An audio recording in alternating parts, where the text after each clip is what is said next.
Our memory passage for this week is 1 Corinthians 16, verse 2. On the first day of every week, each one of you should set aside a sum of money in keeping with your income. The Apostle Paul was writing to Christians in this church in Corinth, and they were gathering money as an offering to help the poor in Jerusalem, a church offering to be able to get things ready and help them out and show them the love of Christ. And he said, don't just take accidentally what's in your pockets. Don't just say, hey, everybody give $50. He said, here's how you do it. And it's a guideline for us as we give to God. We give back to Him for giving us everything first. He says on the first day of the week. So in other words, make it a priority.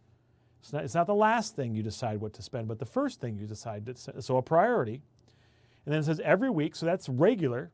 You want to give on a regular basis. You know, if you get paid once a week, you might decide to give that much or whatever. There's no exactly mandated way to do it, but consistently. And then each one of you, he mentions, because everybody can give.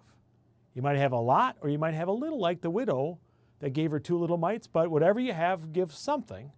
Then it says set it aside. In other words, you plan it. You do it in advance. Not accidentally, not what's left over, but the first thing you set it aside in a plan, and it should match your income. In keeping with your income, you know, it's like a percentage. If you make a lot of money, you probably will give more. If you make a little bit of money, you might give a little less. You make a lot of money, maybe you can give 30% of what you make. If you make a little bit of money, maybe you only give 2%. But you do it in keeping with your income. It makes sense that some people will give more than others depending on the life situation. And that's why this verse is really good to memorize and know, because we want to be able to plan our giving to God and do it the right way. And it's tough. It's tough. So read it with me, then I'll take the words off, and we'll see if we can get this in our heads. It's a little longer, so it's going to be tough. 1 Corinthians 16, 2. On the first day of every week, each one of you should set aside a sum of money in keeping with your income. Let's read it one more time together. 1 Corinthians 16, 2. On the first day of every week, each one of you should set aside a sum of money in keeping with your income.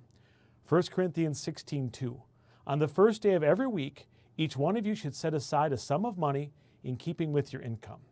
1 Corinthians 16, 2. On the first day of every week, each one of you should set aside a sum of money in keeping with your income. 1 Corinthians 16, 2. On the first day of every week, each one of you should set aside a sum of money in keeping with your income. 1 Corinthians 16, 2.